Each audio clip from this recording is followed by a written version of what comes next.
Good morning class. आज का हमारा टॉपिक है कम्युनिकेशन स्किल्स के अंदर गिविंग प्रेजेंटेशन, चैप्टर 10।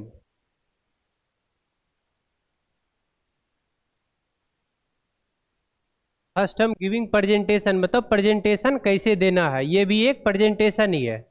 ठीक, तो प्रेजेंटेशन कैसे देना है, इसका क्या रूल होता है, कैसा कंटेंट बनाएंगे, ये सब चीज़ों का ध्यान रखना है इसमें। फर्स्ट हम देखेंगे इसमें इंट्रोडक्शन पार्ट, फिर है features of oral presentation, importance of oral presentation, benefits, फिर डीलिंग विथ फियर्स, कैसे हमें जब डर लगेगा तो उससे कैसे ओवरकम करना है।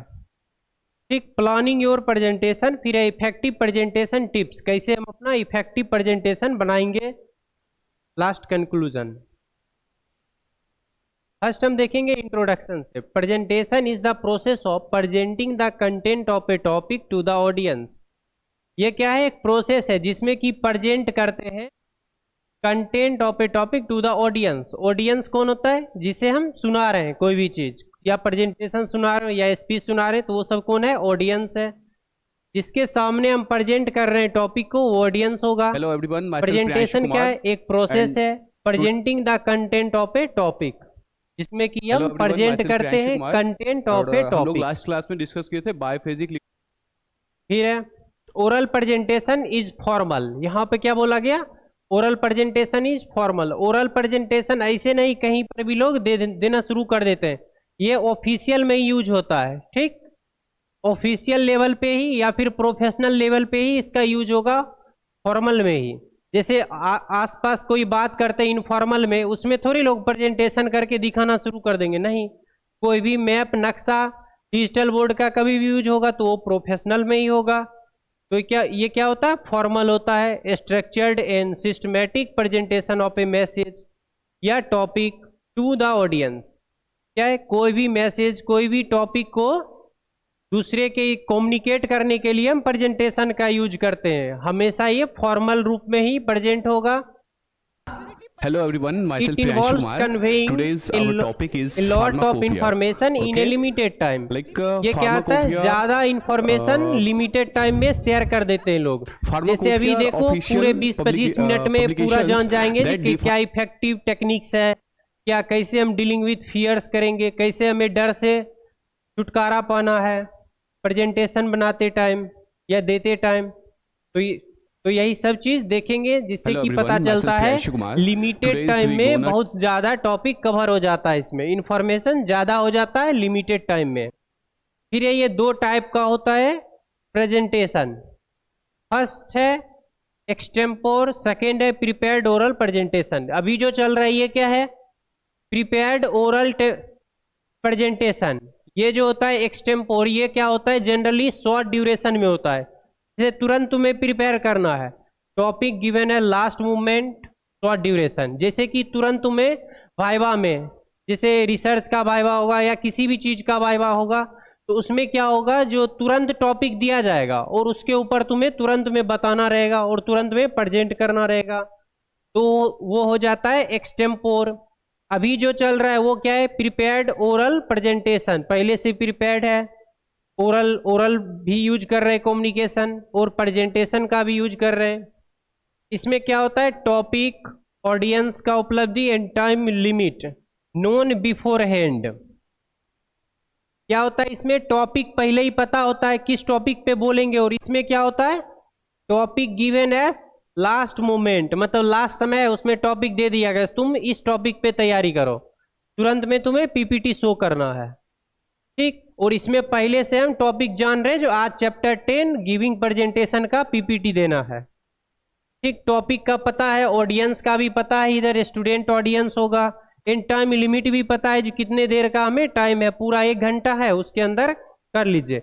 नोन बिफोर हैंड, ये सब कब पता है, पहले से ही पता है। बिफोर हैंड मतलब पहले से ही पता है। फिर है features characteristics of oral presentation. Oral presentation तो देते हैं, उसका क्या फीचर्स होगा, क्या कैरेक्टरिस्टिक्स होगा। Form of oral communication, oral presentation क्या होगा, ओरल कम्युनिकेशन का ही एक फॉर्म है। ओरल कम्युनिकेशन में जनरली क्या करते हैं, वर्ड का यूज करके मुंह से बात करते हैं, फेस टू फेस इंटरेक्शन वही है।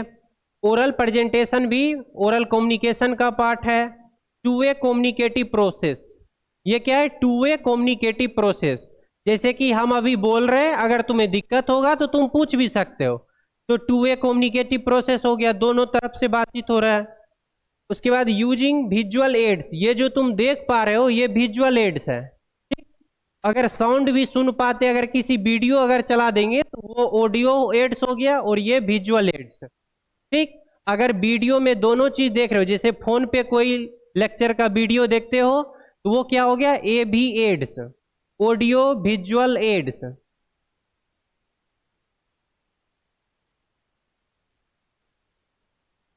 ऑडियो में क्या आएगा? रेडियो, ठीक, सीधा ऑडियो। उसके बाद वीडियो में क्या आएगा? वीडियो में आ जाएगा टीवी, और फिर जब दोनों आएगा तो उसमें भी टीवी भी आएगा, या लेक्चर देख रहे हैं फोन पे तो वो भी आएगा। जिसमें सिर्फ सुन पा रहे हो रेडियो, वीडियो, टीवी सिर्फ देख पाएंगे, और फिर टीवी ही आ जाएगा, ऑडियो विजुअल दोनों में, ठीक? यूजेज विजुअल एड्स, ये जो प्रेजेंटेशन है इसमें हम विजुअल एड्स का यूज कर रहे हैं, जो स्मार्ट बोर्ड है इसका यूज कर रहे हैं। फिर नोट्स, जो भी नोट्स है, जो भी टॉपिक है वो यूज कर रहे हैं, और इसे सॉफ्टवेयर कहा जाता है। हार्डवेयर किसको बोलेंगे इसकी सेंस में? जैसे कॉपी का पेज दे दिए, सबको एक एक नोट्स दे दिए तो वो हार्डवेयर में आ गया।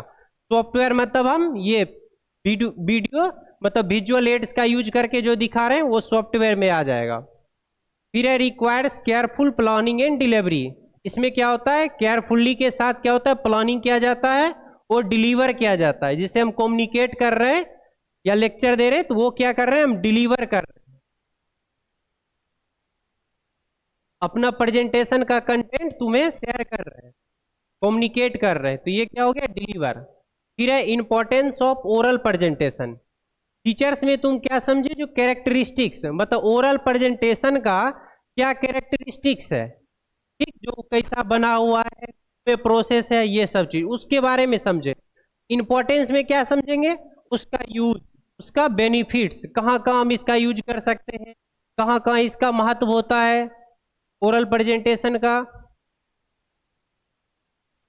ऐसा ना हो बाद में वो लोग क्या, जो फीचर और प्रेजेंटेशन दोनों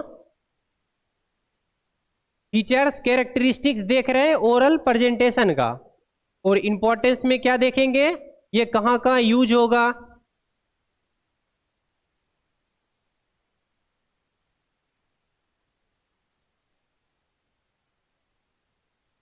ठीक है, तो इसका इंपॉर्टेंस देख रहे हैं। Vital role in modern business, modern business कहा जा रहा है, जो अभी का जो बिजनेस हो रहा है उसमें लोग क्या करते हैं? ज्यादा प्रेजेंटेशन का यूज करते हैं, ओरल प्रेजेंटेशन का। और एकेडमिक्स में, एकेडमिक जहाँ की शिक्षा का कोई ऑर्गेनाइजेशन है वहाँ पे। फिर है बूस्ट कैरियर ग्रोथ, फेल्योर में हिंडर प्रोग्रेस।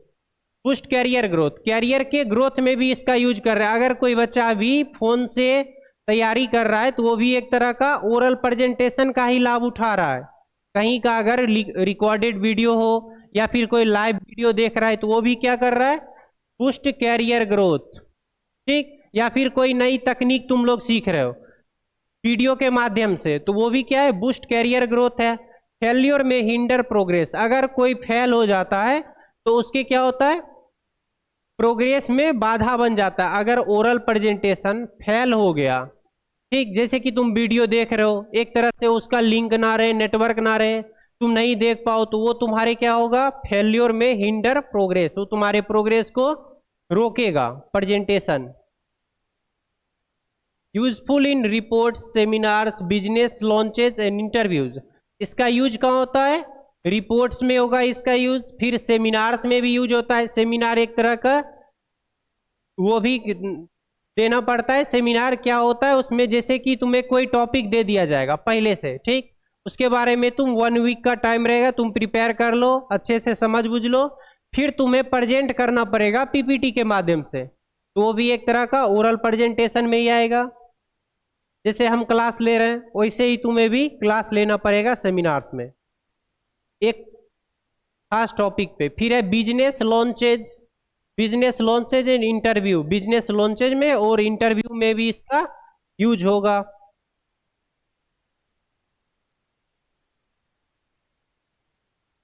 फिर है बेनिफिट्स, इंपॉर्टेंस और बेनिफिट्स को तुम सेम रख सकते हो। फिर उसी का है professional and business interaction, professional में आ जाएगा, जिसे कोई भी नर्सिंग या फिर फार्मेसी कोर्स, एमबीबीएस कोर्स, ये सब प्रोफेशनल में आते हैं, ठीक, या फिर कोई जॉब वगैरह सब प्रोफेशनल में आएंगे। और बिजनेस इंटरेक्शन, कोई भी एम्प्लॉयर दोनों में अगर डील होगा, ओरल प्रेजेंटेशन के थ्रू अगर कोई एक दूसरे को कुछ समझाएंगे, जो इस मंथ का सेल इतना है, पिछले साल का इस मंथ का इतना था, ये अंतर आ रहा है, तो ये सब चीज बिजनेस में देखा जाएगा। Contributes to professional success, professional में सक्सेस देने में इसका योगदान होता है, ये कंट्रीब्यूट्स करता है। तो ये ओरल प्रेजेंटेशन का ये बेनिफिट्स है कि वो प्रोफेशनल सक्सेस में हेल्प कर रहा है। Basis of selection process, oral presentation क्या होता है, एक बेसिस होता है सिलेक्शन प्रोसेस का। फिर है help in getting job, job मिलने में भी मदद होता है। ओरल प्रेजेंटेशन अगर तुम कहीं दोगे तो उसका एक सर्टिफिकेट टाइप का भी तुम्हें मिलेगा, तुम ये चीज कर चुके हो, पहले सेमिनार दे चुके हो, ठीक है, प्रेजेंटेशन प्रेजेंट कर चुके हो, तो ये सब तुम्हें क्या होगा, जॉब में मदद करेगा। Helps in getting jobs and promotions, promotions भी मिलेंगे। Can secure big business deals, इससे तुम बड़े बिजनेस डील्स को सिक्योर कर सकते हो, पा सकते हो। फिर है dealing with fears, dealing with fears, जिस समय हम प्रेजेंटेशन दे रहे हैं तो उस समय फियर से कैसे सामना करेंगे, फियर्स का सिम्टम्स क्या सब दिखेगा। स्टेमरिंग, स्टेमरिंग का मतलब होता है जिसे बोलने में तुतला जाना, ठीक, स्वेटिंग पसीना ज्यादा आना, सीवियरिंग ठंड जैसा महसूस होना या कांपना, ठीक, ड्राई माउथ, माउथ मतलब मुंह सूखा रहेगा। फॉरगेटिंग कंटेंट, कंटेंट कोई बीच में भूल जाना, ये सब क्या सिम्टम्स है फियर्स का, ठीक। Get realistic goals, avoid negative thoughts, जिस समय प्रेजेंटेशन दे रहे हैं तो सेट रियलिस्टिक गोल, जो गोल है उस पर फोकस करेंगे और निगेटिव थॉट्स को अवॉइड करेंगे। जो उल्टा सीधा बात आ रहा है कि हम नहीं दे पाएंगे, हम कभी ये नहीं किए हैं तो कैसे हो पाएगा, ये सब चीज को अवॉइड करना है। निगेटिव थॉट्स को सीधा ये सोचना है पॉजिटिव, जब वो कर सकता है तो हम क्यों नहीं, सीधा, ठीक। तो इससे क्या होगा, पॉजिटिविटी आएगा, तुम कर सकोगे। फर्स्ट दिन खराब बनेगा, ठीक है, फिर अगले दिन अच्छा बनेगा, फिर उससे अगले दिन अच्छा बनेगा। तो ये क्या हो गया, avoid negative thoughts, negative thoughts को दूर रखोगे, पॉजिटिव पे काम करोगे तो सक्सेस मिलेगा। स्पीक स्लोली, ऐसा नहीं इतना स्पीड बोल दिया कि समझ ही ना आए, धीरे धीरे बोलना है। एंड कॉन्फिडेंसली, धीरे बोलने से क्या होता है, कॉन्फिडेंस लगता है, ऐसा तुम स्पीड में गलती सलती कुछ भी पढ़ के निकल जाओ पता नहीं चलेगा वैसा। स्पीक स्लोली एंड कॉन्फिडेंसली, धीरे धीरे बोले और कॉन्फिडेंस के साथ बोले। फिर है प्लान, प्रिपेयर, प्रैक्टिस, 3P का ध्यान रखना है इसमें। पहले ही प्लान कर लेना है, मेरा ये टॉपिक है, पहले इंट्रोडक्शन पढ़ाएंगे, फिर मेन पॉइंट, फिर कंक्लूजन, समरी। प्रिपेयर करना है, प्रिपेयर करने में ध्यान देना है, कहाँ पे कौन सा वर्ड हार्ड है, उसका क्या अलग वर्ड आ सकता है, ये सब चीज प्रिपरेशन में ध्यान देना रहता है। फिर उसका प्रैक्टिस कर लेंगे, मिरर के सामने, आईने के सामने बोल के प्रैक्टिस कर लेंगे, हम बोल पा रहे हैं या नहीं बोल पा रहे हैं, या फिर प्रेजेंटेशन से पहले ही हम झूठ मूठ का आके बोर्ड पे पढ़ा के देख लेंगे हमें क्या सब दिक्कत आ रहा है, कौन सा वर्ड बोलने में दिक्कत हो रहा है, तो उसका प्रैक्टिस करेंगे। फिर स्टार्ट विथ कॉन्फिडेंस, कॉन्फिडेंस के साथ स्टार्ट करेंगे, ठीक, ऐसा नहीं जो बोलने आए मुंह से आवाज ही नहीं निकल रहा है, तो ऐसा नहीं, कॉन्फिडेंस के साथ स्टार्ट करेंगे। Maintain eye contact, eye contact बना के रखना है, नहीं तो क्या होगा, कॉन्फिडेंस लो होगा, ठीक है, कॉन्फिडेंस लो होगा तो गलती सलती कुछ भी हो सकता है। Learn stress reduction techniques, stress reduction technique कम करने का टेक्निक जो होगा वो सीखना पड़ेगा, लर्न करना पड़ेगा कि क्या चीज करने से स्ट्रेस कम महसूस होता है। जैसे कि स्लोली पढ़ने से क्या होगा, एक तो स्टेमरिंग नहीं आएगा, ठीक, और क्या होगा, कॉन्फिडेंस भी बना रहेगा, और एक वर्ड अगर गलत हो रहा है तो उससे क्या होगा, तुम्हारा कॉन्फिडेंस डाउन होगा। लर्न कर लीन पढ़ देंगे तो उससे कॉन्फिडेंस डाउन होगा, इसीलिए स्लो पढ़ेंगे, शुद्ध पढ़ेंगे। लर्न, स्ट्रेस रिडक्शन, मतलब स्लो पढ़ना ठीक है, कॉन्फिडेंस डाउन होगा तो पूरा पीपीटी गलत होगा। फिर है प्लानिंग योर प्रेजेंटेशन। कैसे प्लान करेंगे अपने प्रेजेंटेशन को? फर्स्ट, प्लानिंग डिफाइन पर्पस, क्या उद्देश्य है ये पीपीटी का। फिर है एनालाइज ऑडियंस, ऑडियंस कितने रहेंगे, 1000, 2000, 10, 20, 5, कितना ऑडियंस रहेगा उसके हिसाब से ये दिखना भी चाहिए तुम्हारा वर्ड, ये भी एक सब पीपीटी का रूल होता है। ठीक, ऐसा ना हो जो लास्ट बच्चे को दिख ही नहीं रहा है तुम्हारा पीपीटी का वर्ड, फिगर नहीं दिख रहा है तो वो पीपीटी अच्छा नहीं है। ठीक, चूज टॉपिक, टॉपिक चूज करना है, क्या टॉपिक पढ़ाएंगे। फिर प्रिपरेशन, तैयारी कैसा होगा। कलेक्ट मटेरियल, क्या क्या चीज, क्या क्या कंटेंट डाल रहे हैं वो मटेरियल में आ जाएगा। ऑर्गेनाइज लॉजिकली, लॉजिकली उसे ऑर्गेनाइज करना, ऐसा नहीं जो पूरे बुक की तरह पैराग्राफ उठा के फोटो सीधे दे दिए तो वो वैलिड नहीं है। फिर है ड्राफ्ट एंड एडिट, ड्राफ्ट मतलब आधा लिखेंगे फिर उस पर कॉन्फिडेंस आएगा तो उसे सही गलत देख के तब उसे कन्फर्म रूप से उसमें देंगे कंटेंट में। ठीक है, पहले एक जनरल प्रैक्टिस में लिख लेंगे कोई भी चीज, इंपॉर्टेंस तो 5-6 लिख लिए, उसमें से कौन सा सही है कौन गलत है वो सब समझ बूझ के उसके बाद उसे फाइनल में देंगे। तो वही हो गया ड्राफ्ट, एक फॉर्मल लिख के एडिट करना फिर उसे फाइनलाइज करना। फिर है प्रैक्टिस, रिहर्स रिपीटेडली, रिहर्स का मतलब वो एक तरह से कहते हैं ना रिहर्सल करेंगे। ठीक, तो क्या होता है, पहले मेरा बन गया पीपीटी, पहले हम झूठ मूठ का एक बार पढ़ा के खुद से देख रहे हैं। ठीक, खुद से देख लिए एक बार, फिर क्या हुआ, फिर क्लास में आए तो बिना रिकॉर्डिंग का एक बार देख लेंगे, फिर उसके बाद हम रिकॉर्डिंग में जाएंगे तो मेरा कॉन्फिडेंस बूस्ट रहेगा। फिर परफॉर्मेंस क्या आएगा, क्या इसका, डिलीवर फाइनल प्रेजेंटेशन कॉन्फिडेंसली। जब 2 बार हम प्रैक्टिस पहले कर चुके हैं तो फाइनल प्रेजेंटेशन के टाइम में कॉन्फिडेंस रहेगा उसमें, और फाइनल प्रेजेंटेशन कॉन्फिडेंस के साथ देना चाहिए।